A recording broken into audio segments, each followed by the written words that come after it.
Hi friends, and welcome to the 1840 podcast, where each month we explore a different topic balancing modern sensibilities with traditional sensitivities to give you new approaches to timeless Jewish ideas. I'm your host, David Beshefkin, and this month we're continuing to explore the war in Israel. This podcast is part of a larger exploration of those big, juicy Jewish ideas, so be sure to check out 1840.org, that's 18forty.org, where you can also find videos, articles, recommended readings, and weekly emails. There is a beautiful story I once heard from my dear friend Rav Moshe Tzvi Weinberg about the Rebbe, the Hasidic Rebbe of Chernobyl. It was a Yom Tov time when all of his Hasidim were coming to visit him, and normally on an Erev Yom Tov or Erev Shabbos, the day before Shabbos, the day before Yom Tov, he would always try to be careful and have time to go to the mikvah to prepare the ritual bath where he would prepare for Shabbos and Yom Tov. And it was this particular time when he was kind of surrounded by so many of his followers, so many of his Hasidim, that he did not really have time because he wanted to be able to spend time with all the people who made the trip out. So instead, what he did was, within this crowd of people who came to visit him, came to spend time with him, he kind of moved out within that huge crowd and he started bending his knees as if he was dipping within the crowd. And he said, Mikveh Yisrael Hashem, that the Jewish people can function like a mikveh. The Jewish people, being surrounded by Jews, being surrounded by Amcha Yisrael, being in a crowd of Jews, can function like a mikveh of sorts. And in many senses, I felt that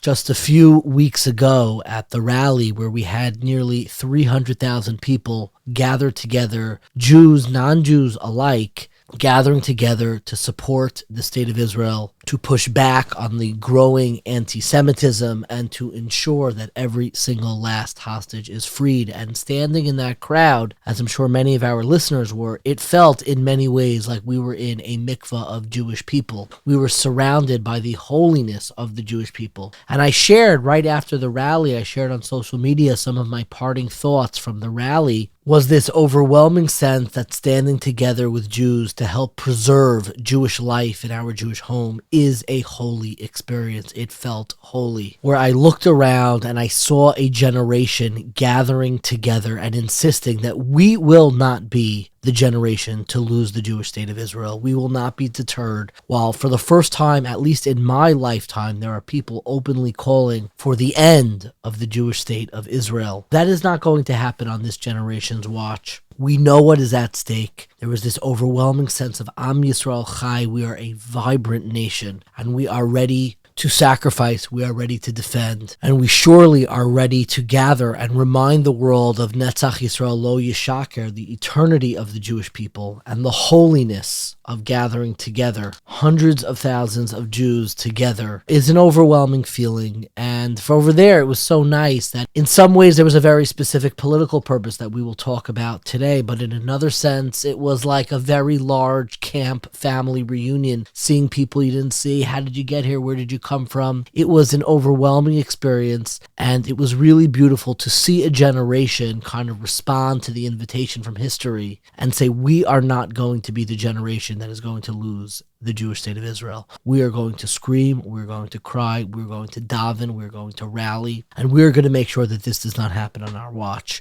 And that is what happened that day. But in some sense, when I am standing there, I am also a Jewish professional. Sometimes it's the identity that I feel almost least comfortable with. I work in Jewish organizations. I know what it's like. And I was sitting around there, and a part of me heard this old bit from Jackie Mason, where Jackie Mason was one time playing this large crowd. He was making fun of the Jews. Trying to find the clip, I couldn't find it. If anybody knows where it is or what show it was, I loved it. That the Jews who were coming to his comedy shows, he says the Jews, you could always tell the Jews because they're looking around the crowd and they're running the numbers in their head. Well, how many seats are in the stadium? How many seats are in the theater? Then they're doing the numbers. Well, it's $50 a seat, 100 people. How much money is Jackie Mason making tonight? And there was this kind of very cute conversation taking place. Looking around, is this really? Do we have the numbers? Is this a lot of people? How many people are here? How many people showed showed up. We love talking about the numbers of how many people actually came out. It felt very Jackie Mason-esque, but it did not deter from the collective spirit of the Jewish people, which right now, thank God, is undefeated. But as I was standing there as a Jewish professional, one of the things that I was thinking about was, how do you get a rally like this together? How do you coordinate hundreds of communities, hundreds of thousands of people, all to come together? I've been involved in a lot of conferences. I hate the word that I'm just not good at it is logistics. I stink at planning logistics. I stink at planning logistics for my family. I stunk at planning logistics when I was dating. I stink at planning logistics when I'm in charge of conferences, hotels, catering numbers. I am not good at this. In fact, it just makes me very stressed and very nervous. There are some people who it's in their bones. They know how to coordinate these large events. And one of the things that I wanted to know and really understand is, how do you put a rally like this together? This was a historic event, one that I hope stays in the hearts and minds of all its participants. And I was looking to really understand and dig under the hood to figure out, how does an event, a historic event like this, come together? And there were really two major organizations that brought it together. One is, of course, the Jewish Federations of North America, JFNA, run by our guest today, Eric Fingerhut, and the other is the Conference of Presidents of Major Jewish Organizations, which always had like an awkward sounding name to it. I don't know why. It sounded like a comic book, like the League of Extraordinary Gentlemen. I don't know, but I love the name. The Conference of Presidents of Major Jewish Organizations, which is run by William Daroff, and they came together and they planned this. And what I wanted to ask our guest today is, how does a rally like this come together? Which is why it is my absolute pleasure to reflect on not just the logistics, but what was the goal, what do we need to be doing right now, and the enduring charge of everything that rally represents. I think you're really going to enjoy the conversation with Eric Fingerhut, and I just wanted to mention he has a fantastic podcast called The Glue, and it's about the things that hold communities together at a time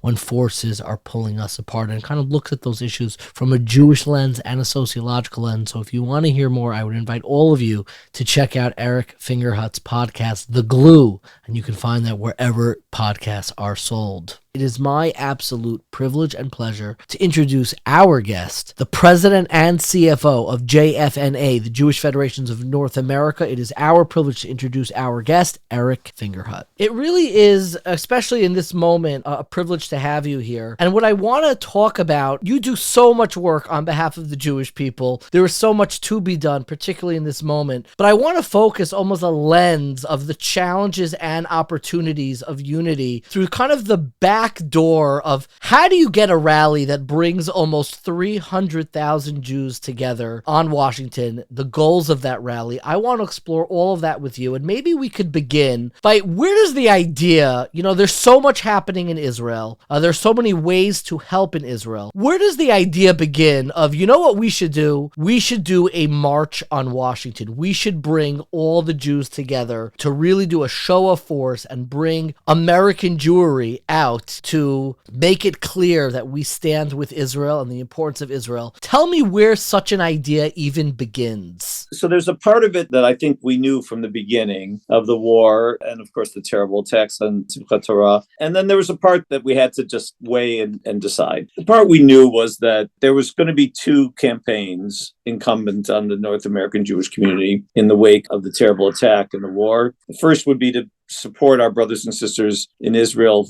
philanthropically, with volunteer help, with just standing with them personally and hugging them tightly. And we've been doing that. Our Jewish Federation system alone, there's extraordinary numbers of campaigns. Our Jewish Federation system alone has raised over $650 million for emergency needs. So that was one. But the second is, we knew from the beginning that there would be a need to mobilize our communities, to provide the political and civic support that would enable Israel to fight this war as it needs to fight it, as long as it will need to take to be successful. And we knew from experience from the past that whatever positive feelings was coming towards Israel Israel in the immediate aftermath of the brutal, horrific attacks, that would dissipate. You knew this was not going to last forever. The goodwill, the empathy. You could predict the headline for 2 weeks or 3. You didn't know how long it would be exactly, but you could predict the headline.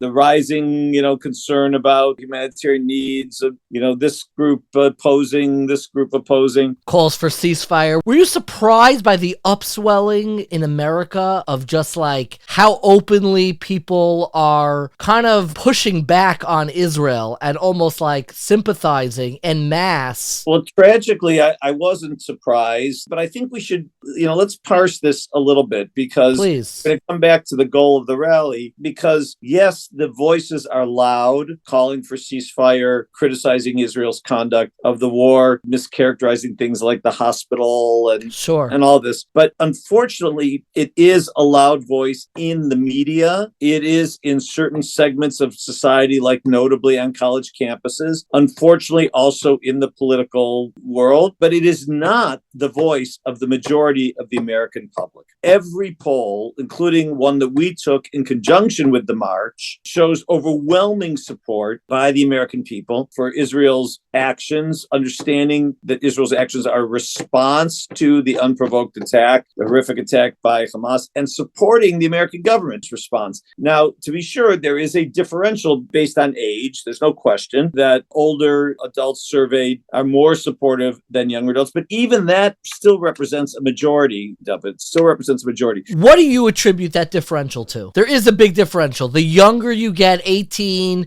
people in their 20s. I attribute it to the pervasiveness of anti-Israel messaging on the social media. That's the answer I was hoping you wouldn't give. Which is obviously a major change in the way our democracy operates, and one that we've not yet fully come to grips with. Meaning it's here to stay, meaning this is not momentary. One senior professional in a major platform company told me that just simply the volume disparity of anti-Israel versus pro-Israel messaging, the gap is just massive. Massive. And even before you get to the integrity or the aggressiveness of the comments, I want to come back. You asked me about how the idea originated. Yeah, where does that idea begin? We knew that we were going to have to mobilize our communities and that Israel would need this support. In the first week or two of the war, the mobilization occurred locally. There were over 120 local rallies and vigils and on the communal level all throughout the country. Right. And these included, we reached out, the Jewish communities reached out to many organized by the federations in their community, reached out to,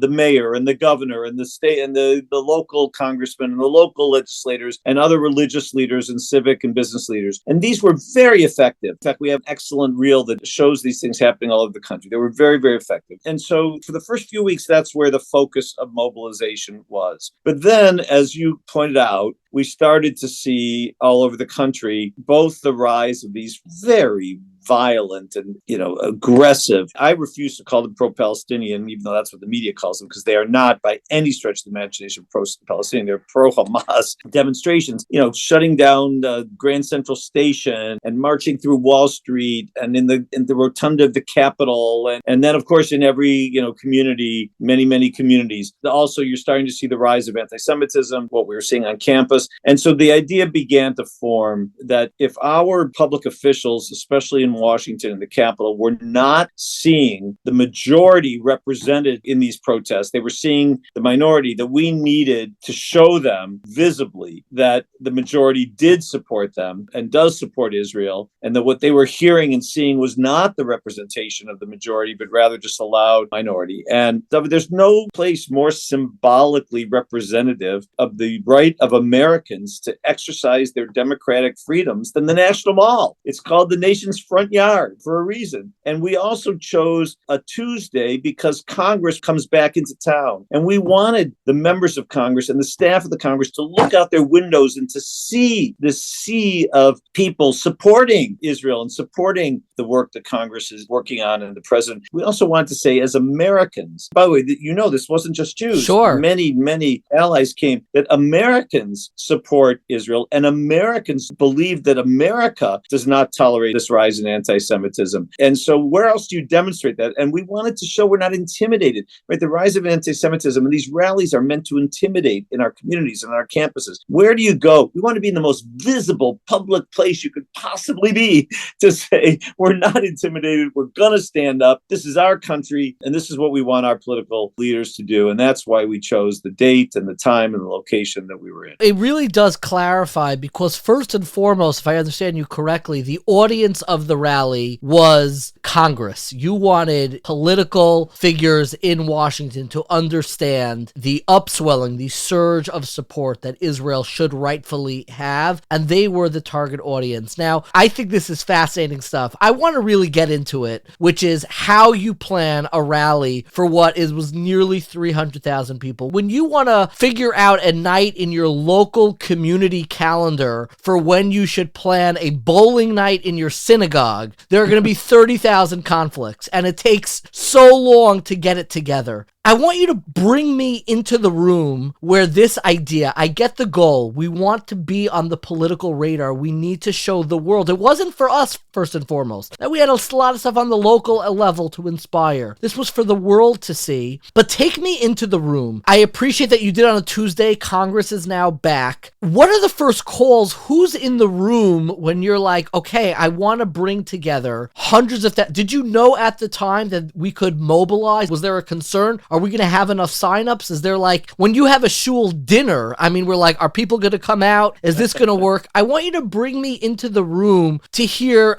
and this is before we even get into the program, which I'd love to talk about, but just those initial points. What are the first calls that you do to make sure that this date that you picked to have this rally, how do you make sure that it's going to accomplish the goals that you have in mind? I have to tell you that it's not the kind of complicated answer that you might think. The two organizations that came together to have this discussion were, the organization that I'm privileged to represent, the Jewish Federations of North America, because we knew that you can't do this unless the federations mobilize, because in every community, just chartering the buses and chartering the planes just takes a logistical capacity that truly is the hallmark of our federation system. And so if I could have a little plug, I could say that every time somebody says, oh, why? They're calling me again every year. It's because exactly this infrastructure of Jewish communal life for these moments is so needed. And then the other organization that is essential to this is the Conference of Presidents of Major American Jewish Organizations. And because they represent this, the umbrella of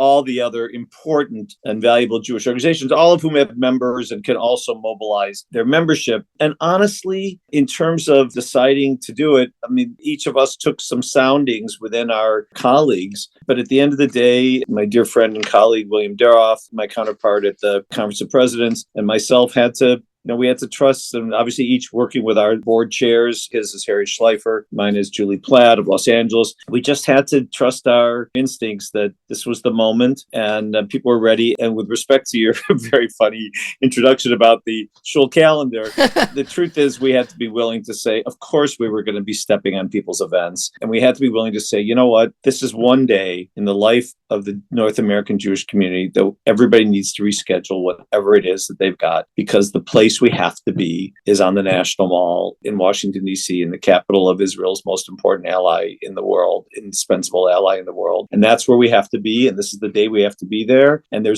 wouldn't be any day that we could pick that would be easier or harder than any other day. Exactly. So we picked the day, as I explained why already, because of Congress. And then we just said to people, this is the day you have to be there. And you know what, David? We got almost zero pushback on the day. People just said, okay, we know. Hineni, we're going to be there. I mean, honestly, the biggest challenge was logistics. There's only a certain number of buses to charter, in the eastern half of the United States. There's only a certain number of planes that can land, at the airports in and around DC. I mean, truly, if we could have opened another airport, we could have filled another airport. Let me give you one little statistic. We overflowed the chartered buses overflowed the parking lot of RFK Stadium, of FedEx Stadium, of two or three other, DC United, and then every metro that had stopped, that had a parking lot that could accommodate buses, was full of buses. I mean, it was just incredible. They could not land another plane. There was not a plane ticket on a non-chartered flight anywhere to DC from anywhere in the country, and you couldn't land another plane at Dulles because the charters had it full up. It was an incredible moment. I came up with Yeshiva University, where I teach, and the one thing we were not anticipating, we were nervous about getting lost at the actual rally. There was a bigger, we got lost in the parking lot. There were more coach buses than we had anticipated, you know, and they were labeled, but you're walking up and down just rows and rows of coach buses. You know, it was very remarkable, and I remember when I saw Rabbi Ari Berman, who's the president of Yeshiva University, canceled classes where I teach every single day, and it was a very moving moment to have that come out 3 weeks prior. Can I just interrupt 1 second? Sure.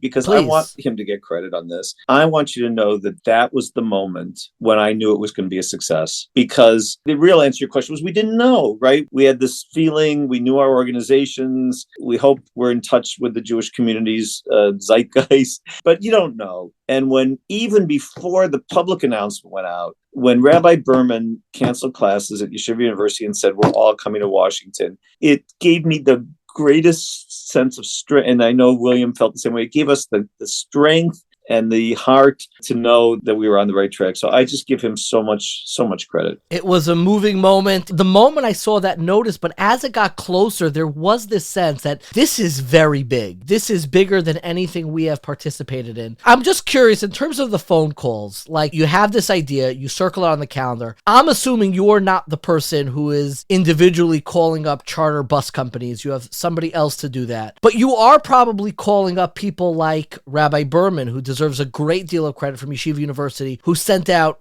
maybe the most of any just single organization, buses and buses and buses. So what do you do once you circle the date on the calendar? What needs to be done once that date is circled until the actual day of the rally? Well, two big buckets of things. The first was both William and I, both the conference and JFNA, communicating with our respective constituents immediately to, this is the date. Start organizing. You're going to get more information, but you got to organize even before you have all the details, right? Because chartering of the buses, it was my colleagues in every federation that chartered the buses and the planes, and then worked with each school to make sure the school was on the right bus. And we didn't do it. I mean, that was all because we have this infrastructure of Jewish communal life that was able to organize that. And similarly with the conference, I mean, I should also credit Rabbi Howard, the OU. They were just instantly all in, you know, as were the other movements, Reform movement, the Conservative movement, the Reconstructionists, were all in, immediately started notifying their synagogues. And are you making those phone calls? The details fascinate me. Yeah, well,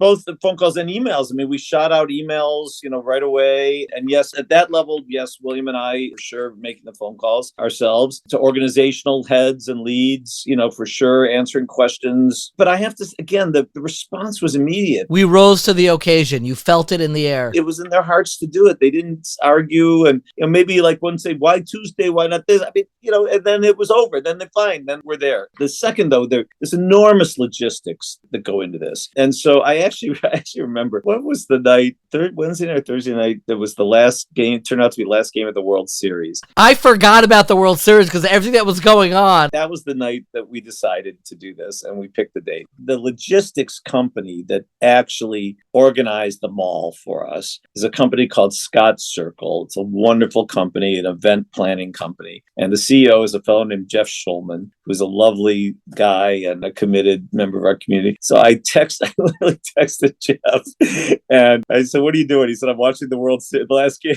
I watched the World Series. We know for sure it was yet the last game. I said, what do you think about planning a rally, you know, on the mall? And he wrote back, he said, sure. So I said, okay, I gave him the date and the time. The game ends. Thank God the World Series ended, because I don't know what he would have done if he had to watch another game of the World Series. And by the next morning, which was either Thursday or Friday morning of that week before, he had applied for the permits. You have to get permits to do what we do. Yeah, I was going to ask you that, meaning you're not allowed to just bring 100,000 people to Washington. You don't just show up on the National Mall. You can't just show up. I mean, you could show up with a picnic for your family, but you don't show up with you don't start building a stage stage and, Correct. loudspeakers. No, so Jeff pulled the permit and then immediately started working with the National Park Service, which controls the mall, as to what we had in mind. Also, obviously, starting to work with law enforcement of various areas, the various law enforcement entities. And then that same day, maybe it was Thursday or Friday, we engaged with another firm led by wonderful members of our community on the communications and PR, SKDK, it's called. Sure. And Bill Knapp, his firm started immediately developing the logos and the materials that became ready on Monday, the following Monday. So we targeted Monday as the announcement. I think we started either Thursday or Friday. I mean, this was really done very quickly. Very. And Monday was Shloshim for the victims, and New York planned that beautiful Shloshim vigil in Central Park West. And so our plan was to be ready to announce this rally, the minute that the Shloshim event ended. But we had already let organizations know, federations and organizations, so that, like Rabbi Berman did, they were able to start even planning over the weekend. From that point on, other than Shabbos, we were on daily, and even that I'm sure because Shabbos was over early because we hit daylight savings time, so we were able to convene Motzei Shabbos. We convened every day with different configurations, the logistics group, the security group, the PR and communications group, and then the program group that was putting together the program, which I imagine we'll get to at some point. And we just had these constant, everybody was working and updating and would leave with assignments and come back together. Look, I actually think that part of the success was that we didn't give it a lot of time, right? You didn't have time to sit around and have committees formed to make this decision or make that decision. Lorne Michaels often says, when it comes to Saturday Night Live, the fact that it's so pressing and it is live, he says the show doesn't go on because it's ready, it goes on because it's 11:30. Because it's time, right, exactly. I think a lot of that dynamic was at work. So that's how it was planned. I do want to say one thing about security, because probably the biggest concern we got when I made those initial calls and when my colleague William made those initial calls to people, would they mobilize their organizations, their federations, their communities, was security. Because in fact, that week before was the death threat at Cornell University. Sure. Even the plane in Russia, which, was being tweeted live, on. Correct. The Jews are on edge. We're anxious. We have all the headlines to make us more anxious. Right. So security was the number one concern. And obviously, we were reassuring people as much as we could, and we were convincing people we were taking, security seriously. But we were nervous, and the federal government has different designation levels of events for security purposes. The highest designation is the designation used for like inaugural, inaugurations on the mall. Sure. Or Super Bowl, where it could be a target of a mass, event. But usually those things are planned, Yeah. They know when the inaugural is going to be for 4 years. They know when the Yeah. Super Bowl is going to be every year, right? We decided that we really needed to seek that designation because on our own, the ability to secure the site with just private security or the regular retinue of local police didn't feel adequate to us. So we did. We went directly to the Secretary of Homeland Security, Mayorkas. We went directly to the Attorney General Garland. And think about how quick this happened. The designation actually finally came through on Sunday before the Tuesday event. Wow. But as soon as that happened, the federal government then designates a single coordinator who coordinates the FBI and Homeland Security and National Park Police and DC Police and Metro Police and all of that. And you saw it yourself, the extraordinary level of security that was provided. But it didn't overwhelm the event. That's what I like. It didn't. It was done so professionally, but we could not have done that level of security ourselves. And I was very clear, and so was William, when we spoke to the government, that it's the government's response. If citizens want to come to their national mall and exercise their democratic rights, it's up to the government to make sure we can do that safely. And they ultimately agreed. They agreed and they made it the highest priority and they performed brilliantly. But I also want to say in this section of this discussion that, we all are watching these rallies, the one that was in front of the Democratic National Committee the other day and the one that was at the Union Station and on campus. And the ceasefire rallies, sure. They're violent. Yeah. And they destroy property and there's arrests. There was not a single act of vandalism. It was a single act of violence. 300,000 people. 300,000 people. I'll tell you two little things that are my favorite stories. One, there's an article that was published. They said apparently,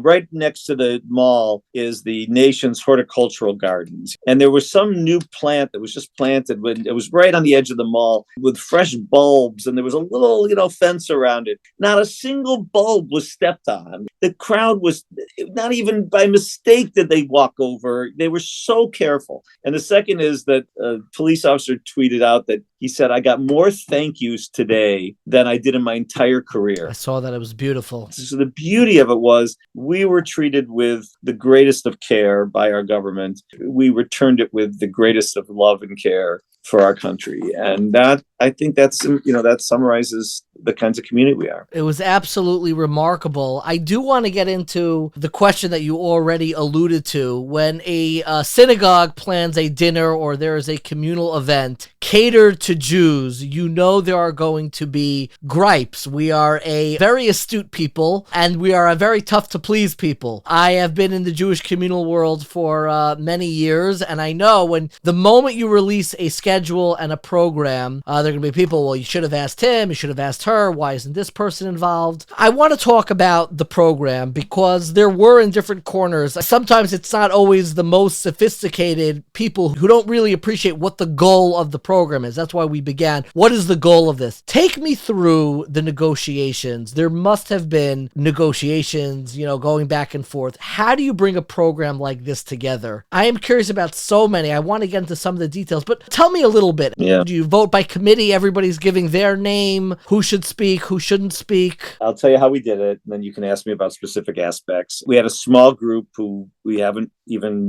named names, but we're diverse. They're in the witness protection program, right? That advised us, but ultimately the heads of the two organizations made the final decisions, of which I was one and William the other. We didn't want anybody else to take the blame, and there were two important, I guess, the flip sides of the coin.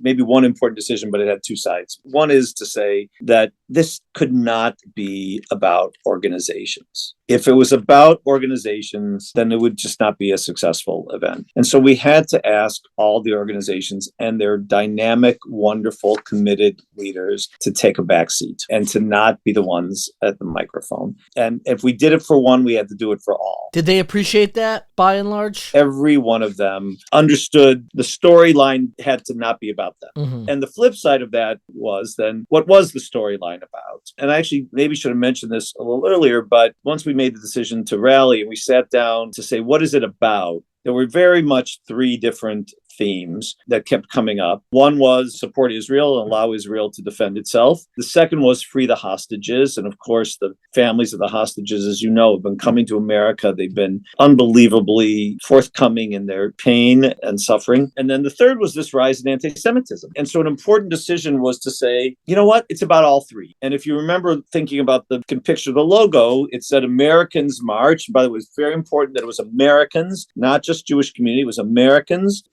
We are Americans, and B, this was not just Jews. Americans march for Israel, to free the hostages, and against anti-Semitism. We decided to embrace all three. We thought, people can understand all three. They can hold three ideas in their heads. Sure. And so then the program became, how do we advance each of those three? So the Stand for Israel was about, certainly that's why we invited the bipartisan leaders of Congress. Did you try to get the president? Yeah, the president, we knew pretty quickly. See, we didn't clear the president's calendar. The Shul calendar, that we could work with, yeah. But the president actually has a pretty tough calendar. And as it turns out, he was on his way to San Francisco for the Asian Pacific Summit and his meeting with the premier of China. So we knew pretty quickly that wasn't going to work. But he's been so forthcoming. Incredible. I mean, his trip to Israel I happened to be there when he was there, was so beautiful. So, and Ambassador Lipstadt was a wonderful representative of the administration. But the picture of it, the thing that I think really helped advance the Stand for Israel cause that we spoke of earlier and why we were in front of Congress. I don't know if you've seen that we ended up with a picture of the four bipartisan leaders of Congress holding arms together. Incredible. In this moment to see that. Speaker Johnson, Minority Leader Jeffries, Majority Leader Schumer, and Senator Ernst representing the Senate Republicans. We did not know we were going to get that picture. They have different schedules. They were juggling schedules. We didn't know we were going to get them all at the same time. We didn't know they were going to all come out on the stage at the same time. And I'm telling you, that hasn't happened in this country in years and years and years on any other issue. That picture is going to do more to shore up political support for Israel as things get rougher and rougher in Congress. So that was one section. And we also, want to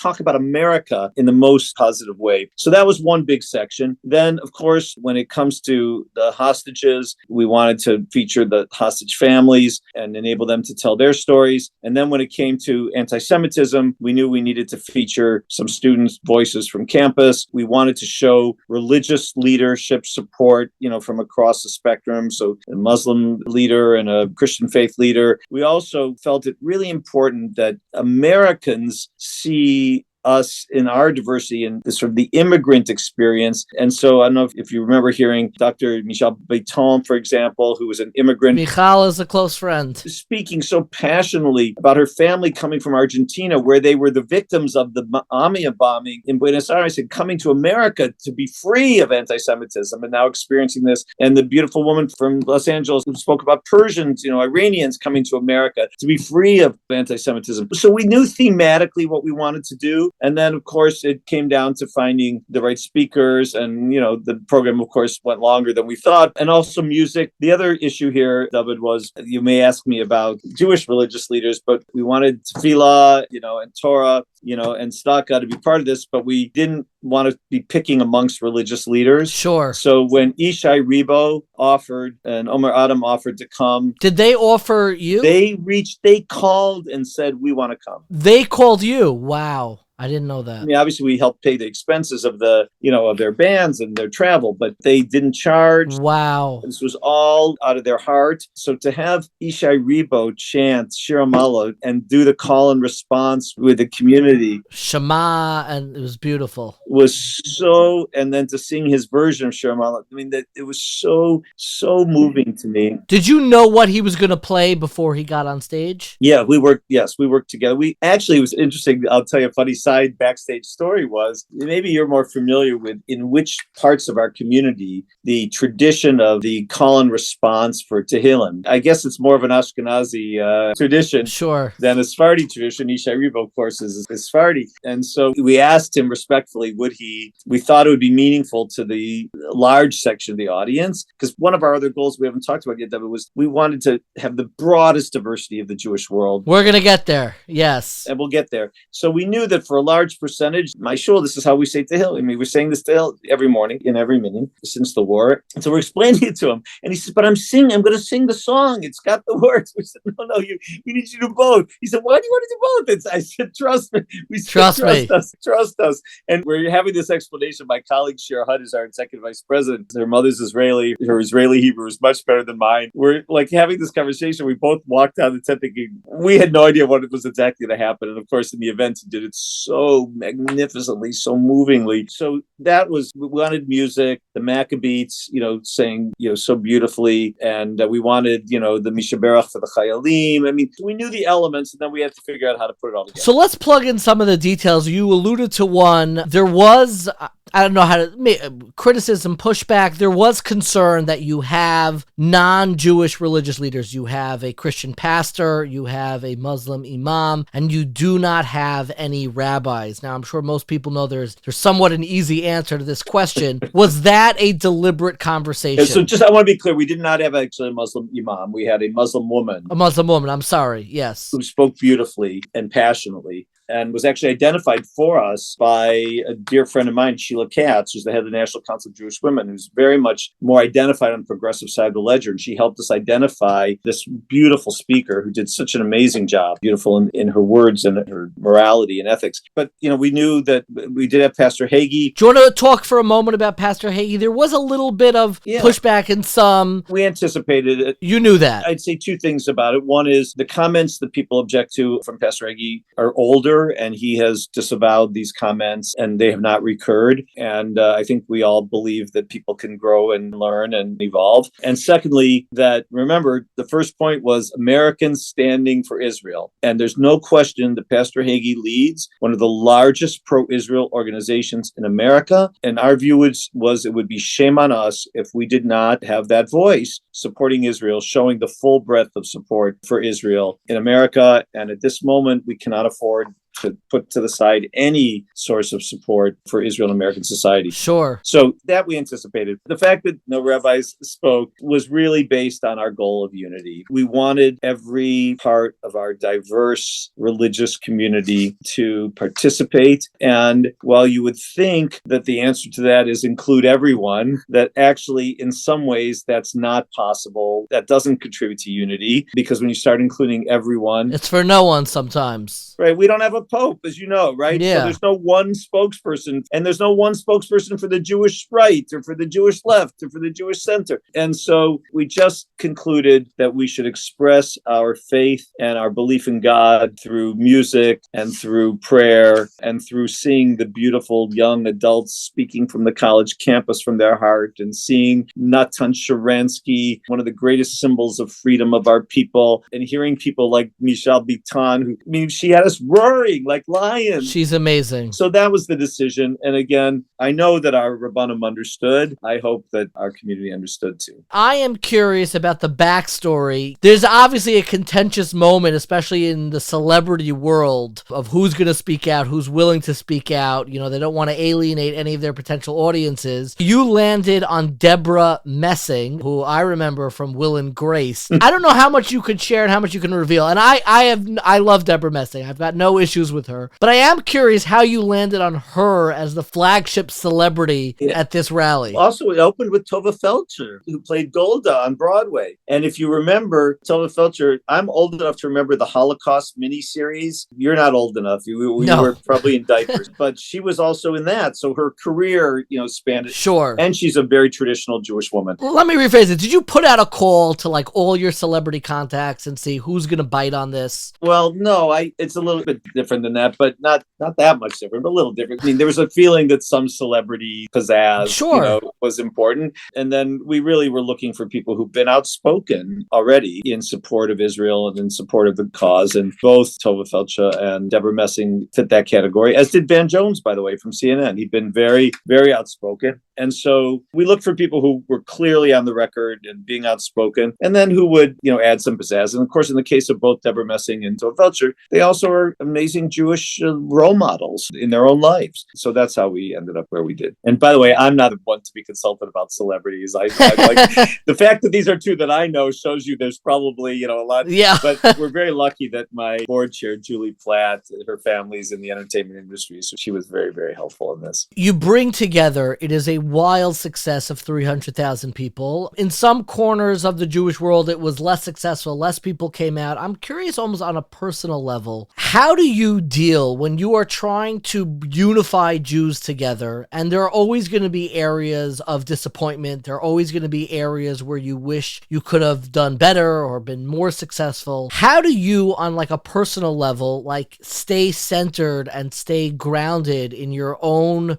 personal life when you're dealing with so much frustration, so much urgency at the very highest level? What did you do to stay grounded? What did you do the night of the rally to kind of like, you just pulled this off? And you're probably getting the ratio of, I don't know, you get emails that are critical. You get emails that are frustrated. It should have been this. It should have been that. You should have done it differently. Were there any things that you feel like, I wish I would have done that. I wish I would have gotten that email or that idea earlier. And how did you recenter yourself that the inspiration and that moment is able to really reside with you? The answer is yes. Of course, there are things that, looking back on it, I got wrong or I wish I'd done differently. Is definitely one of my faults that I obsess about those things. So the hardest thing for me is to move from obsessing about, I wish I'd done this, I wish I'd done that, to taking a step back and looking at the big picture. I do need to say, you asked me in the days leading up, and also that day, obviously, it starts with my family. I mean, my wife, Amy, just, has been a rock for me. And I have two sons, both in college. And actually, my older one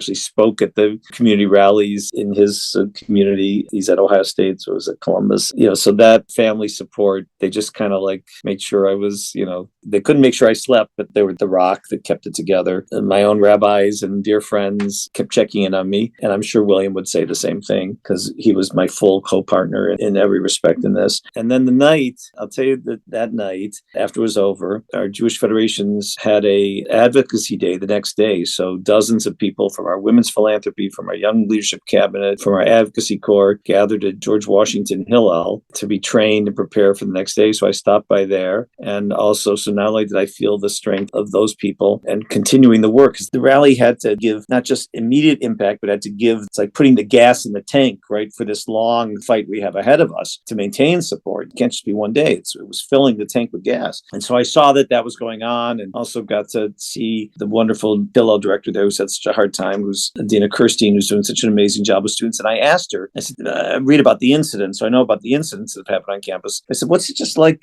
for students right now? She said, we're full every day. She said, it's not that there's more people coming to Friday night services, but they're coming here to have a safe place to be together. And so that was very meaningful. And then I went home, in addition to seeing, my wife and sons, two of our dearest, closest friends in the world had come to the rally from Cleveland on the buses from Cleveland, and they stayed over that night. So I got to be with good friends who had come all the way to be in the rally and who care about me and care about Israel and Jewish people. And so the rally did put a lot of tank in the gas of American Jewry, of hopefully Americans in general. Right now, Jews who are in America are looking, where can we be helpful in this ongoing war that is unfolding in Israel? Where do you think we should be giving more of our attention? Where are the underappreciated areas, whether it's anti-Semitism in America or obviously our brothers and sisters in Israel? Where do you think people need to be spending more of their focus? Look, David, I don't think it's that we're not focusing on the right things. I think both in Israel and here we're focusing on the right things. I just think that the magnitude of it is the issue. And the length, the reason I spoke about the rally in terms of it's putting gas in the tank, we need to drive this for a long time. This is going to be a long war. The political repercussions of it in America are long. As we've seen, what's been unleashed in terms of anti-Semitism has a long tail to it. I think that the biggest issue is we have to make sure that we are, and this is again why I'm so proud to be part of the Jewish Federation system, which is organized for exactly this purpose, that we are able to sustain this effort for a long time. We're going to get tired. I think this is what I'm going to be working on the rest of my career. I think that's how long this crisis is going to need our attention. So that's my biggest concern. I think people are focusing on the right things, but I think at a level of, like, for example, we spoke earlier about social media. We know, and we're working on it, but we're nowhere near the magnitude of the response that is needed and the duration that that's going to be needed for. I cannot thank you enough. Really, just your leadership is astounding, and we are all so grateful. I'm curious, we're always looking for book recommendations. Is there a book that has informed your love, your appreciation, your leadership, specifically related to Israel, that kind of informs a lot of your decision-making or even your personal connection to Israel? Is there a particular book that jumps out at you as a recommendation? I'm a history buff, and my Hebrew's not good enough to read them all in Hebrew. So the best of the histories of Israel, Danny Gordis's work is brilliant and helpful. Michael Oren's work is brilliant and helpful. Yossi Klein Halevi's beautiful book, The Dreamers, or Like Dreamers, I think it's called. Sure. Based on Sharmalet. So those are the things that I root myself in. And also, look, I fell a couple days behind, but I'm keeping up on the Daf Yomi. And Daf Yomi always helps. Obviously, the weekly parsha. Could we have been in a better place of the weekly parshiot? You could not possibly have a better way to understand the centrality of Israel to the Jewish people than to be in from Lech Lecha to Chayesara to Toldos. 1,000%. We are on that biblical journey as we speak. You see Israel and the situation unfolding in all of our Torah learning. I will tell you, I have to say one personal thing. I know we're in a rapid fire, but really my inspiration in life was my mother, who gave me my Yiddishkeit and my Jewish values. She passed away almost 2 years ago at age 97. Wow. And I pictured her every minute of this planning. I pictured my mother, and her Hebrew name was Chayesara. So the fact that we had Parshat Chayesara right in the middle of the planning of this, and my rabbi knew that and made sure I had an aliyah so that I announced her name, and that was the ultimate. That is absolutely beautiful. You've had many different careers. You've been the head of Hillel, you've been a congressman, you've worked in politics, and now you are the head of the Jewish Federation system. If somebody gave you a great deal of money that allowed you to take a sabbatical, no responsibilities whatsoever, to go back to school and study whatever you wanted, get a PhD, write something, a new field of research, what do you think the subject and title of that dissertation would be? I actually have thought about this because someday I'm going to do it. You've earned it. Whether somebody gives me money or not. I've had the privilege 3 times now of being the CEO of a large decentralized organization. I was chancellor of the public university system in Ohio, 16 public universities, 23 community colleges. There's nothing more decentralized than a single university, with every professor being its own, and every school, let alone a system. And then Hillel, 600 Hillels, and now the federation system with 146 federations. So I consider myself sort of an expert on this tiny little niche of management science, if you will, or management expertise. The science is probably too fancy a word. And what I've learned is there's great similarities between these organizations, these types of organizations, and that you have to learn that you can't order anybody to do anything. You have to find the incentives and the motivations to help people want to follow, to see that something collective, doing something together is more successful than doing something individual, which is obviously the ultimate principle of the Federation system. We believe that collective action, ultimately is more powerful than individual. And I'll tell you, if you'll let me, the epigraph is from Rabbi Sachs of blessed memory, who taught, he said, there's a difference between kings and prophets, right? Kings have power. They can tax you. They can put you in prison. They can banish you from the kingdom.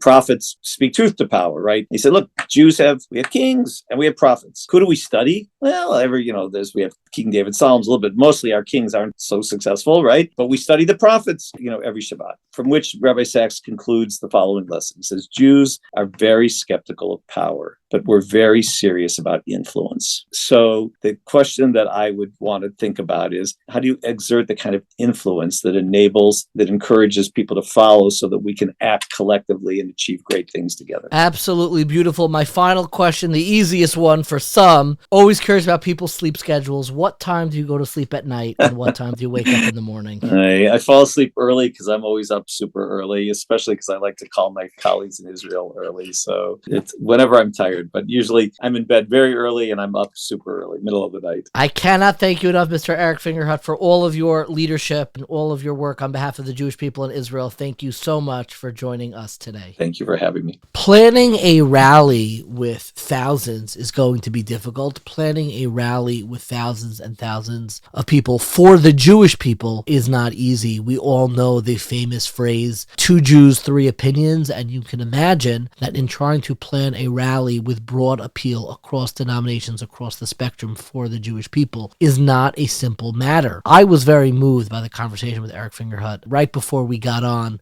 his director of communications told me, if you really want to get him going, talk about Daf Yomi, talk about Torah learning. This is what really is the fire in his Jewish belly. And I saw it in speaking to him. This is a lover of the Jewish people and somebody who really understands not just the opportunities of unity, but the challenges of unity. And I think without question, we are seeing now some of the challenges of unity. Unity was never supposed to be easy. It was never a slogan. Achdus, we're all together. Just, now we can finish up and move forward. Bringing Jews together when we have very real ideological difference, when we have very real differences in leadership and the way that we approach leadership is not a simple thing. And many of our listeners likely already know that many communities decided not to participate in the rally. Many communities felt this is not our approach to speaking out for Jewish causes. And in fact, this is not a new debate. Part of this debate is a very old debate, at least 100 years old. And it is a question of how the Jewish community should mobilize in times of crisis. Should we mobilize with outward rallies against the government to speak out and say, you are not doing enough, you are not doing the right thing? Or should we always emphasize something called shtadlanut, diplomacy, backroom dealing, and more quiet, not to draw attention to the Jewish people, not to kind of evoke the ire of the nations of the world at what are the Jews up to now, what are the Jews doing now, so to emphasize specifically more backroom dealings. And this is a very old debate. Now, it is important to emphasize, I believe a lot of people get this debate wrong, and I confirm this with a dear mentor, dare I say a Rebbe of mine, Moshe Bain. I was talking to Moshe Bain about the rally and the fact that some communities did not participate. And he had mentioned to me that this long-standing debate about whether or not to participate in outspoken rallies or backroom diplomacy, the way that he understood it, at least from his Rebbe, and he learned in Ner Yisrael, as did I, by Rav Yaakov Weinberg. I was after Rav Yaakov Weinberg passed away, but the way he understood that debate is that the problem with public rallies, for those who did take issue with it, and there were very serious rabbis who did, but that issue was specifically when you are rallying against the current government in which Jews are found, rallying against the American government, or rallying to push a policy that the American government has not yet adopted. This rally was quite different. This rally was rallying to support the resolve and the support of the American government for the state of Israel. So he didn't really feel that this debate was all that relevant to the moment that we had in front of us. But to understand a lot of this, I turned to somebody who has just written an extensive article about the role of rallies in Jewish Jewish history, somebody who this moment actually represents far more than just the state of Israel, somebody who has really participated politically in jaw-dropping ways on behalf of the Jewish people, and that is Rabbi Aaron Rakeffet-Rothkoff. Rabbi Rakeffet, as he is affectionately known, he gives classes that are widely listened to on YU Torah. He is an extraordinarily colorful personality with an extraordinarily colorful background. He was a teacher and Rebbe in Yeshiva University, but as you will hear more about, worked tirelessly with the Mossad, with the kind of intelligence of the Israeli government on behalf of Soviet Jewry, something he only revealed many, many years later. And he just published an article in the latest issue of Hakira that you can actually find for free online. This is a very cathartic, very personal article, and it is entitled Rabbinic Authority and Leadership on the Contemporary Scene. It came out before the rally, but I think in many ways it is even more relevant following the rally and some of the communal fissures that have come to the fore on the correct approach for the way the Jewish community advocates for itself. And the article is really an overview of some of the major issues where this question of how should we be advocating, publicly or privately, rallies or diplomacy, beginning during the time of the Holocaust, going through some of the controversies that took place then in the article. Again, it's a long article, nearly 60 pages. It is worth reading. Again, it's called Rabbinic Authority and Leadership on the Contemporary Scene. Then he talks about the March on Washington, which we discuss, when a group of hundreds of rabbis came to the White House just moments before Yom Kippur, days before Yom Kippur, 3 days before Yom Kippur, really in a chilling way. It was on October 6th that they gathered together. And then finally, he talks about his efforts for Soviet Jewry. And what really made an impression on him is his Rebbe, what he calls Mori V'Rabbi, his Rebbe, Rabbi Soloveitchik, who did march on Washington for the rest of his life, felt a sense of guilt and responsibility that they did not do more during the time of the Holocaust, that the American Jewish community did not mobilize even stronger to save Jewish life. And that stuck with Rabbi Soloveitchik for his entire life, where he in fact confessed once to Rabbi Rakeffet, where Rabbi Soloveitchik said that he did not want to be held guilty for the identical sin twice in one lifetime. What sin was that referring to? It was the sin of lo sa'amod al dam re'echa. Do not stand idly while one's brethren, one's family are suffering. Do not stand idly when the blood of your family is being spilt. And Rabbi Soloveitchik felt that the American Jewish community did far too little on behalf of our suffering brethren under Nazi occupation, and the Rav felt that he could repent in some small way by taking a more activist approach to the plight of Soviet Jewry. We discuss all that and more. Again, Rabbi Rakeffet's colorful personality. He is a phenomenal historian. You want to check out his biography on Rabbi Silver, which goes even more in depth. Look at his article in Hakira, again, the latest issue. It is a long article, but worth reading. It's peppered with all this biographical information. Again, it's called Rabbinic Authority and Leadership on the Contemporary Scene. You can get it for free on the Hakira website, and so much more. It is my absolute privilege to introduce our conversation about the history, the Jewish history of rallying on behalf of the Jewish people with Rabbi Rakeffet. I wanted to begin by talking about the March on Washington, which took place in a haunting date on October 6th. We've been talking a lot, and October 7th has been on our minds, but this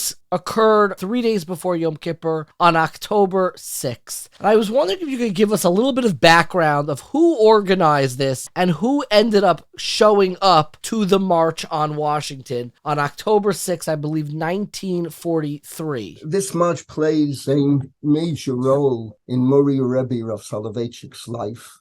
I'll explain myself afterwards. Let me give you the background. Beginning with the late 1930s, when people started to realize that Hitler is serious and it's going to be very bad for the Jews, so the American Jewish community became more active. There were demonstrations, Madison Square Garden. I remember my parents, Zichronim Livracha, telling me how they went to the demonstration at Madison Square Garden. It was filled beyond capacity. The Agudat Yisrael in America, which then was a new organization, they were opposed to public demonstrations. Their attitude was the old concept of hishtadlut, and better to keep things quiet and work behind the scenes. If you're familiar with my second volume, I have 9 volumes in print, and I basically have a 10th one almost finished. I have enough to publish a 10th, but I want to finish one part of it.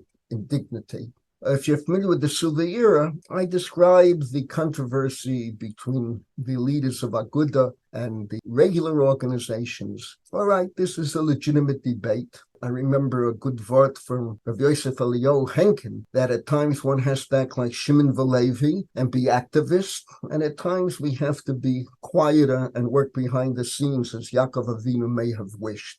By the early 40s, it became obvious that the Hishtadlut was not working. Jews were being killed by the tens of thousands daily. And this idea, you have to give the credit, the basic credit goes to Peter Bergson. A fascinating figure. Tell me a little bit about Peter Bergson. He was related to Rav Kook. He was a nephew? A nephew, they say. His real name was Cook. And he was an activist. He was a revisionist, what we would call a Cherutnik when I came on Aliyah. Today, I imagine they put him in Ben Gvir's party. And this individual worked around the clock. He got Ben Hecht involved. Ben Hecht was the most famous screenwriter in Hollywood. And Ben Hecht would say that Peter Bergson brought him back to the Lower East Side where he was raised, turned him into a Jew again. And the Reb Lezer Silva, the Agudas HaRabbanim, the Vad Hatzalah, Moriu Rebbe participated, but again, you have to understand at that time he was not famous, he was not well known, he was not yet the Rav. Correct. He's fairly young. Right. Was he 40 yet? He was born in 1903, so he was just 40. And he had his problems in Boston. He was not yet established in the classroom in New York. And he participated. Many Rabbanim. There were about 200 Rabbanim, their children. Who would you say was the acknowledged rabbinic leader of that group? They give all the credit to Reb Lezer Silva, Reb Yisrael Rosenberg, and Rabbi Leventhal, Bernard Leventhal of Philadelphia. They were the three leading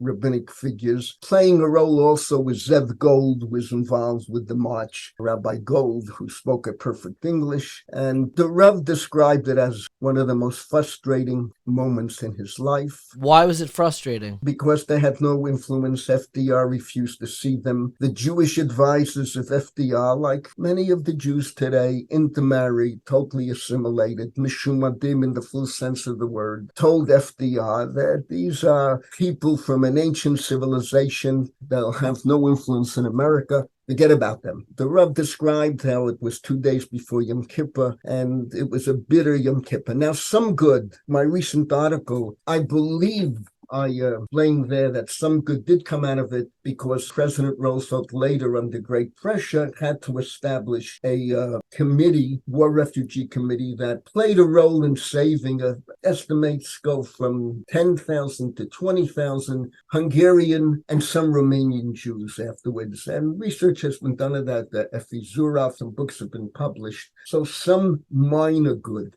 came out of it. This incident, in my opinion, and you hear it in the Rav's voice, you hear it when he speaks, you can read the memoir of the Bostoner Rebbitzin, Rivka Twesky, she makes the same point. This pushed the Rav from Agudat Yisrael to Mizrahi, B'Lev V'Nefesh. I've made this point, I think you know, about 20 years ago, I recorded 9 hours for the OU on the Rav and religious Zionism. I was told it was the bestseller of any tape they ever made available to the public. Everything you put out there is a bestseller. Baruch Hashem, Baruch Hashem. Today, it all goes to tzedakah, thank God. It pushed the Rav into becoming a Mizrahite, an activist. He saw that Hishtadlut does not work, and in contemporary times, we must be activists. Baruch Shekivanti L'dat Gedolim, a number of years later, Rabbi Aaron Lichtenstein spoke on the same topic and made exactly the same point, that the march and all that went on and the 6 million pushed the Rav into the Mizrahi mold, and we have to be activists, not just depend upon backdoor diplomacy. Just going back to the march, there was one Rav that you noted that did not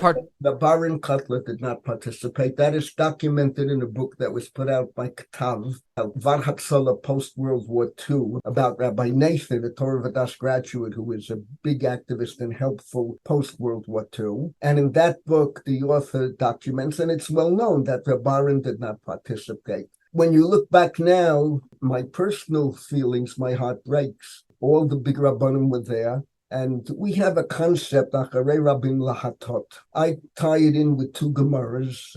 In the article I wrote, I'll be honest with you, it was mental health for me. I could tell there was a cathartic component to the article. What do you mean by that, the mental health? You're right on. People who know me, my Talmidim, and you know that since the Kollel opened in 78, I don't repeat a shir. Every shir I give is self-constructed. I have very brilliant Talmidim who have studied with me on to 40 years, even more. It's on to 45 years now. And in my classes in Shas Paiskim, sponsor literature, and then in Torah history, Sunday, Monday, I've covered endless topics. So I have to tell you, Mark and I, it's no secret, 2 books have been written, one that I wrote and one that the Mossad put out. We worked for the branch of the Mossad that dealt with Russian Jewry. This was called Lishkat HaKesha, Nativ, Pathway in English. It had various different names. The truth was, it was a subterfuge that if any of our emissaries got caught in communist Russia, they wouldn't be working for the Mossad, they're working for a branch of the foreign ministry. It was a subterfuge. Second to the Rav, the person I respect the most that I ever met in my life was Aryeh Crow, Zeichat Tzadik Livracha. He was one of the founders of Kibbutz Sad, which is in the news now. He was my handler, would be the word in English, in B'Yivrit Omrim Mafil, in the Mossad. Malka and I worked for him. I never met a man like that. His whole life, 724, was devoted to Am Yisrael, Torah Yisrael, Eretz Yisrael. And if they said you can demonstrate, you don't know what went on. I was in the inner offices. It took 3 security checks to get in. I was there once a week, once every 10 days. There were teletypes working around the clock. Anything in the world that had to do with Russian Jewry was coming in. They would process it. And they reached decisions. For instance, they told the Mendelovich group in 1970, do not hijack the plane. That's a wild story. Yeah, well, I'm sure you're familiar with it, but it's not for now. I've often spoken about it. But they were very balanced and very worried about the Jews in Russia in addition all over the world. So in 87, approximately, I give the date in the article, in the essay, I would call it, the research paper. Aryeh Kroll says to me, Rav Rakeffet, you're going to be our liaison. Rafal Halprin has gotten in touch with us, and he's going to organize a big demonstration in Bnei Brak for the Jews in Russia. If you could just pause for a moment, because a lot of our listeners do not know who Rafal Halpern is, and he might be one of the most colorful figures in all of Jewish history. It's like someone telling you, I want you to meet with Donald Trump and arrange the demonstration. Rafal Halpern, his father was the Chazon Ish's right hand. His father was the founder of Bnei Brak, basically. Very wealthy family. They relate back to the Dorot Rishonim from Minsk, Halpern. And Rafal Halpern was a wrestling champion. I remember as a kid in America, when he came to America, Shemesh Shabbos World Wrestling Champ. He was a big Talmud Chacham. You remember him as a wrestler? Of course, as a kid in Salanta, absolutely, Madison Square Garden. It's unbelievable, his life story. So I meet with him. He takes me out to one of his restaurants, and believe me, I couldn't afford to go to restaurants in the 80s. It was not easy. Our first 25, 30 years in Israel. We're now here 54 years, Kanayin Hara. Wow. And he takes me out, and I this man was bigger than life, and I worked out everything with him. I had to give him instructions, what he can say, what he can say. I don't want to go into it now. It would take an hour to explain. Sure. And I'm the happiest person in the world because I'm convinced that they're going to be a lot more from Russian Jews. You have to understand the Russian mentality, and seeing a demonstration where we would have put together tens and tens of thousands of people in black. And the Russians, when they become Balei Tshuva, they go for that. You understand? That's the mentality. Sure. Like Shiva, they look at Rakeffet, no beard, no players, no black clothes, a baseball fan. That's not a good Jew. All right. A wrestling fan. Well, a wrestling fan I never was, but a DiMaggio fan, I'm guilty. Well, when they hear my shiurim, then all right, I'm held in a little higher esteem. Actually, my right hand today is my first student in Moscow, January 1981, Rabbi Aryeh Katzin. You should live and be well. Go dream what happens when you teach Torah. So Rafal Halpern starts to act. Rabbi Shach finds out, and they bring Rabbi Teitz from America, and Rabbi Teitz says, Chas v'chalila, shtatlanut, not public demonstrations. And this is after the biggest experts in the world said the demonstrations are helping now. And I show that in my article. I speak about what happened afterwards with Reagan and at the Capitol, and my heart broke. That Reagan told Gorbachev, let me just say that Reagan told Gorbachev. Yeah, Reagan told Gorbachev, I quoted in my article, Yeah. You hear those voices out there? Till you let the Jews go, I can't do anything for you. I mean, it's unbelievable. Anyway, I suffered with this. First of all, it was embarrassing in the Mossad. I met people. These are not politicians. You have to understand. The Israeli senior politicians, no politicians. I don't want to say anything negative. It's Friday morning, Erev Shabbos. Let me be filled with Kedusha. But these were people who worked around the clock for Am Yisrael. You have no idea the quality of what I'm talking about. I later met up again on a different level, which I can't go into too many details because I'm under a security clause, with the 3 boys missing in Sultan Yaakov. And I came up with a revolutionary idea, and the anyway, the important people who had to approve it approved it, the chief of staff, the minister of defense, and I was back in the army, a special assignment. And there too, I met up with intelligence. And these people, and then you come back and tell them Rabbi Shach and Rabbi Teitz canceled the demonstration, or if all happened, being Haredi follows so-called Das Torah, and that was the end.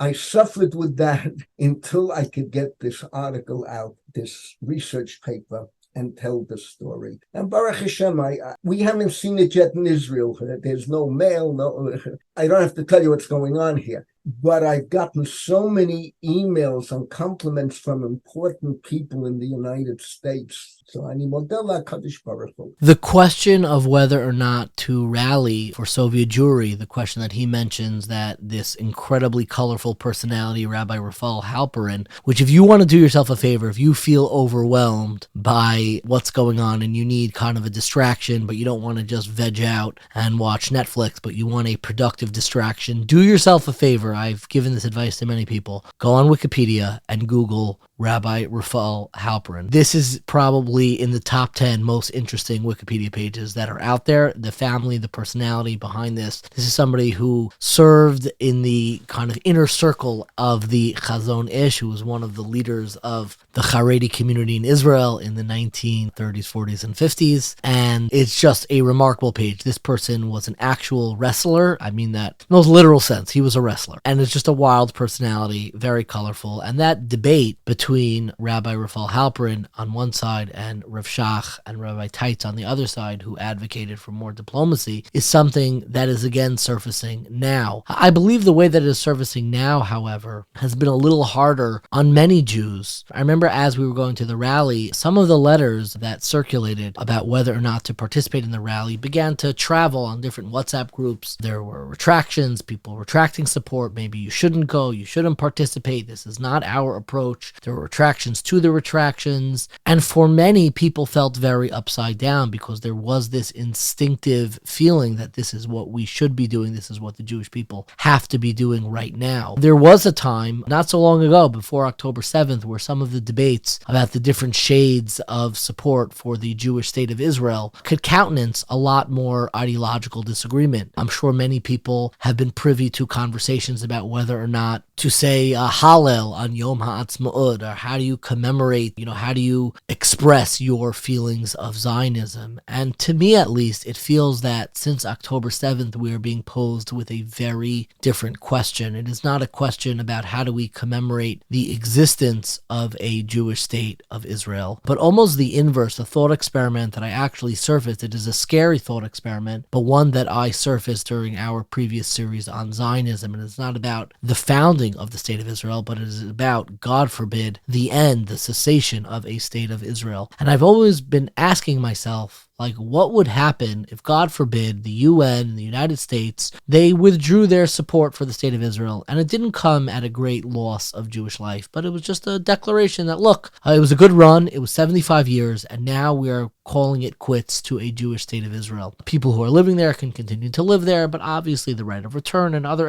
factors are no longer in play, and this is the government that runs Israel is just your average, non-religious, non-affiliated government, and they are governing the state of Israel. Would that day be equivalent to a Tisha B'Av? Would that day be a day of mourning? What would that mean for worldwide Jewry? How would we think about that? No one is questioning the pain and the suffering of Jewish loss of life. But what if we lost the Jewish state of Israel without a major loss of life? Would that be, okay, it was better when we had one, but now that's too bad. We lost it. It was maybe more pragmatic or more practical. We could be more confident that it would protect Jewish life. Or is this a stunning break in what we thought was the trajectory of our history? Would this be a lapse of the magnitude of losing Yerushalayim and the Beis HaMikdash 2,000 years ago? What would this mean for Jewish history if we lost it? And I feel like that is a question that the world is grappling with right now. We have people in serious positions of power who do not believe in a Jewish state of Israel. We are being posed this question, and where you stand on this question is far more significant than how you commemorate Yom HaAtzmaut, how you commemorate the founding of Israel. Because how you respond and how you react when the very existence of the state of Israel, when the possibility of the state of Israel not existing, even if theologically we think that is an impossibility, but politically it is quite possible. Whether or not it is on our watch or the next generation, if you look at the polls, young people do not support the state of Israel the way that the current generation,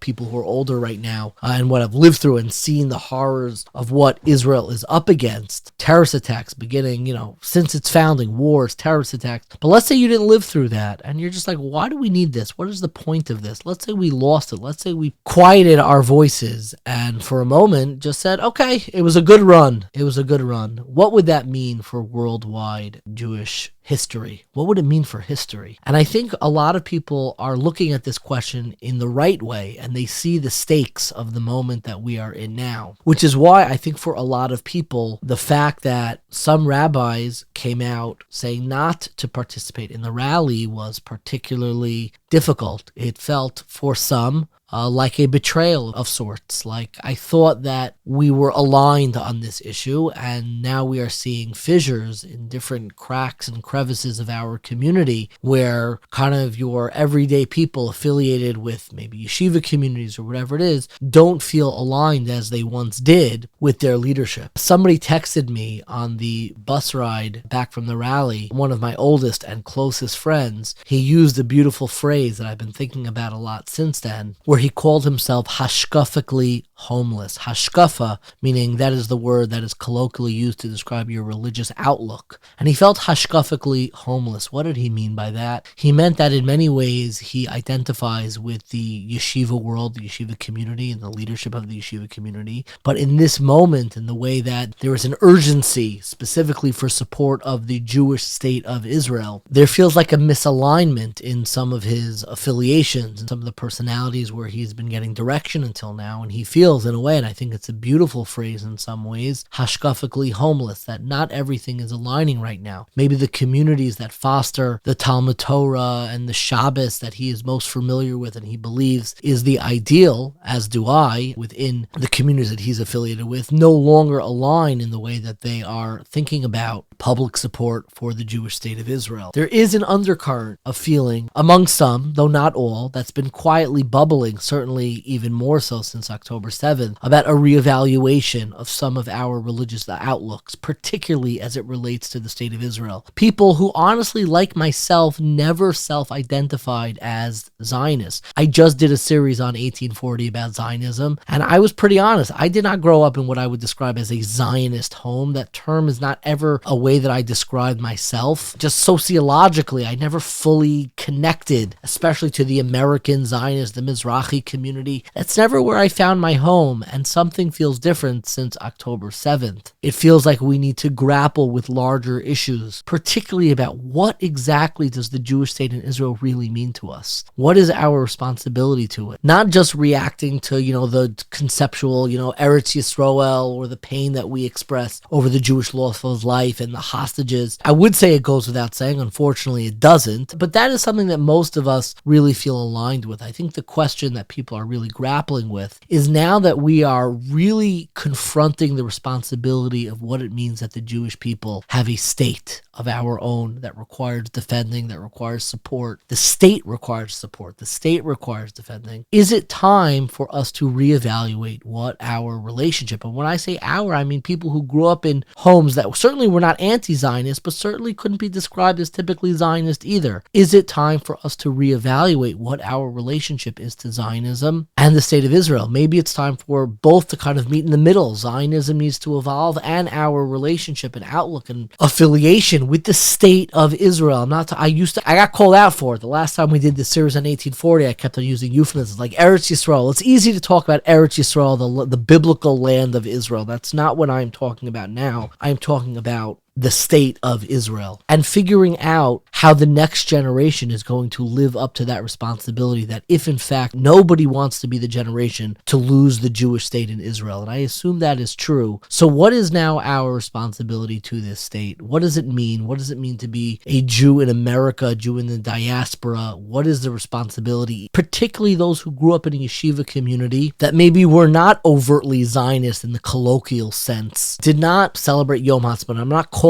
for everybody to celebrate Yom HaTzmaut in a very particular way. This is actually a much bigger question. And the question is, has the time come to reevaluate what our relationship and responsibility is to the state of Israel? And I think some of the pain that people felt seeing leaders who they do admire for all the right reasons, because of their accomplishments in Torah, because of their shining examples of keeping halacha and following and fostering halachic values and halacha commitment and passion for Yiddishkeit for all the right reasons. But then on this very big issue, this is a very, very big issue about what our responsibility is to the state of Israel, they feel deeply misaligned. And not only do they feel misaligned, but in some ways, when you read these letters, they feel that they are being, called out, that you are not a part of the ideology from within our community. In many ways, it reminds me of a passage in Talmud, in Tractate Tainus on page 20a. My absolute favorite stories in the Gemara. I repeat it over and over for 1,000 different reasons. I wrote about it in my tablet essay entitled Crisis Management when we completed Tainus in a more personal way. But there's this Gemara in Tainus where a rabbi is returning from yeshiva and sees an unlearned Jew. And the rabbi calls this unlearned Jew, he calls him ugly. He says, wow, you're so ugly. Do all the people from where you're from, are they also this ugly? It's a jarring Gemara. It's a jarring passage of Talmud. But what the passage of Talmud is telling us is that this rabbi has a very rigid conception of beauty. What does it mean to be beautiful in my eyes? It means something very specific. It means commitment to Talmud Torah, to the study of Torah, and you are not a part of that conception of beauty. The ugly Jew, as the passage continues, is deeply offended. He refuses to forgive the rabbi. He too, in a way, becomes rigid and stubborn. They're both playing off of each other, and they both end up at this standstill where this quote-unquote ugly Jew says, you're rigid in your conception of beauty. I'm going to be rigid. I am not going to forgive you. Keep on begging me to forgive you. I'm not going to do it. Finally, as this rabbi is begging for forgiveness, they begin to approach the rabbi's hometown where all of the members of his yeshiva come out to greet him. And this unlearned man who was just called ugly sees the throngs of students of the rabbi who offended him. They came out to greet their Rebbe, and he says, don't ever call somebody ugly again like that, and I'm going to forgive you, but on their behalf, pointing to all of his students. And the passage in Talmud concludes very movingly, calling for a need for flexibility. The Gemara says that this is why we specifically write our Sifrei Torah. We write a Sefer Torah with a reed. A reed is a very flexible plant and not like a cedar. We have to be able to have movement in what we do. And sometimes we need flexibility, not because there wasn't a mistake made, but because holding on to our rigidity will cynically affect so many others who really, for the most part, have exactly the right values. They are looking up to these leaders for all of the right reasons. And that's why the passage of Talmud concludes, we write our holy books, the Sefer Torah, Tefillah, Mezuzah, with a pen that comes from reed rather than cedar. A reed is flexible, and sometimes even our conceptions of holiness, our hashkafa, needs flexibility as well. And maybe in this moment, there is a time for flexibility, for reconsideration. I think above all else, we need to really double down on making sure we do not descend into cynicism. That is the part that worries me most, is that when we get these conflicting, misaligned, or differently aligned views from very senior rabbis, it is very easy to just dismiss, oh, they don't know what they're talking about. And in a sense, I don't know, maybe that's true. Maybe they have very different conceptions of political advocacy. But what I do know is that cynicism can metastasize, and before you know it, you are just a cynic. And there is no characteristic that makes me more nervous and more hesitant than letting even a little bit of cynicism in. I would much rather grab a hold of sincerity and honesty and say, look, we have a very serious disagreement on this issue, and it is not a small disagreement. It's a big one. We do not see eye to eye on this, but I am not going to allow cynicism to color the way that I relate to all Torah leaders or to entire parts of our community. I will not allow it, because I think the ultimate danger that bubbles up, the ultimate kitrug, the ultimate prosecutor of the Jewish people's merits, the ultimate liability we have is when we become a cynical nation, when we start speaking negatively about everyone and everything, about large communities, about rabbis, and we're not careful in the way that we speak, because then the foundation of our unity, which was never easy and never supposed to be simple, but that foundation can erode just as easily as it was formed. And that is something that worries me, which is why one of the people who I really look to, who wrote a very beautiful letter following the rally that actually addresses much of this, is Rabbi Moshe Hauer, who's the executive director of the Orthodox Union. And he wrote this beautiful letter that you could find online. It's his Erev Shabbos message that he sends out every Friday, but this was like extra special, where he addressed some of these feelings about the rally. He wrote, we have each other and we must treasure each other. And he wrote as follows. I'm sure many people have already read it, but I found it to be quite beautiful. He talks about not just the rally on Tuesday, but on Monday was Yom Kippur Katan, where many communities, particularly the Yeshiva community, they had special davening and a fast day. And he writes, both rallies were powerful. The rally that took place on Tuesday that everybody knows about, and the rally that took place in many Yeshiva communities on Monday, where people were saying extra Tehillim from Brooklyn and Lakewood, and many were fasting. And he writes, both rallies were powerful. Both rallies demonstrated with intensity and feeling that every corner of our varied community has a powerful love of Israel and Judaism and a deep concern for the soldiers and hostages. They showed how the Jewish people today, after its most fractious year in memory, have pulled together to focus on what is most important to all of us. And he cautions, that is what we must focus on. I'm continuing to read from Rabbi Hauer's letter, not the controversies surrounding the statements or decisions of specific rabbanim or organizations. We must learn from the bitter experience of the past year that when we focus on fighting with each other, we lower our guard and become dangerously vulnerable to the threats of our real enemies. The discussions of Klal Yisrael need to go back to where they were 2 weeks ago, exchanging ideas about the latest creative idea to strengthen Klal Yisrael spiritually or materially, to revive some of the chesed, the chizuk, and spiritual efforts that have lapsed after the initial energetic rush. We need to stop the internal politicking, the analysis and critique of this or that rabbinic or organizational position, and speak instead of the wall-to-wall unity of purpose, if not of method, that we are experiencing. Every part of Klal Yisrael is precious and dedicated to the future of the Jewish people, both those who would not attend Yom Kippur Katan and those who would not attend the DC rally. Instead of maligning areas of our community and the communal treasure of those organizations and its leadership, let's focus on becoming a true aguda achas, one bound unit, lasos ritzoncha b'lev of shalom, to do the will of God with a full heart. It is a very beautiful letter, though I do know some still continue to struggle with those residual feelings of being hashkafically homeless. And I don't think being hashkafically homeless, like feeling that you don't have a place that perfectly aligns with your attitudes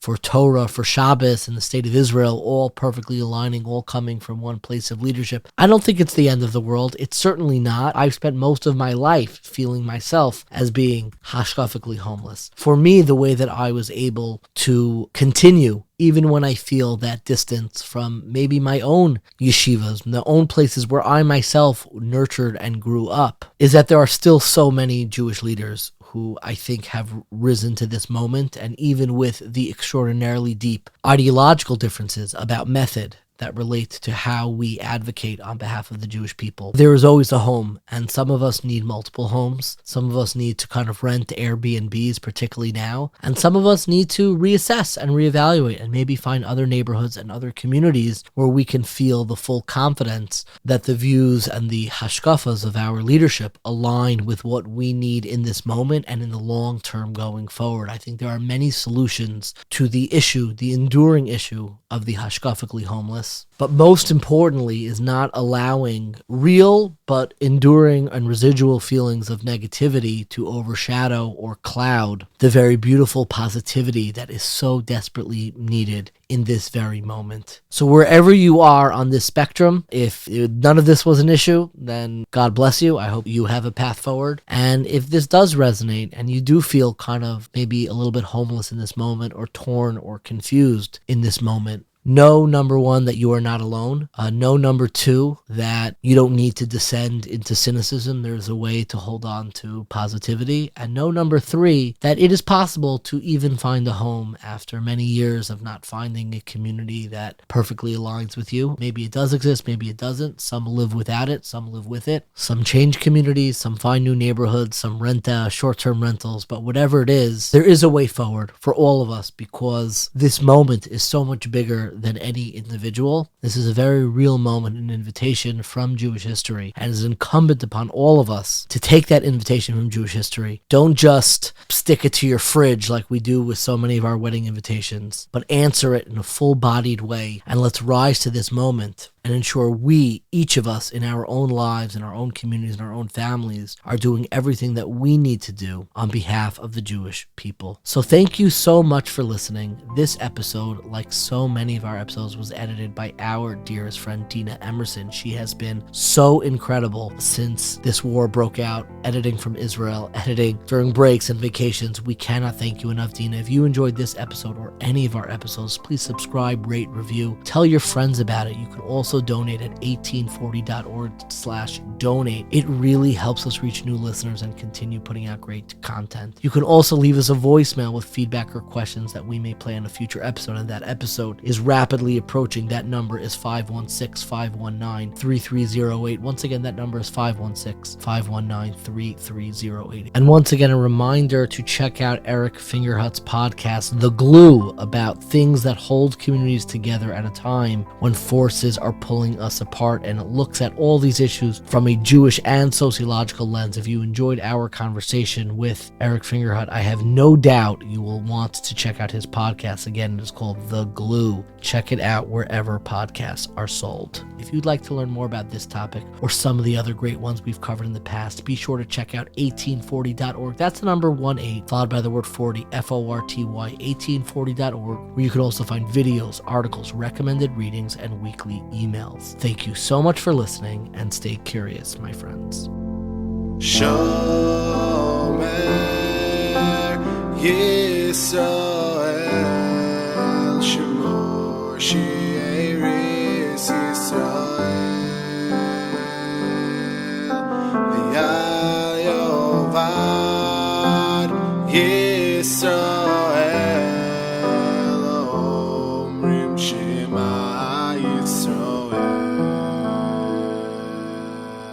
Shomer Yisrael, Shemor She'eris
Yisrael.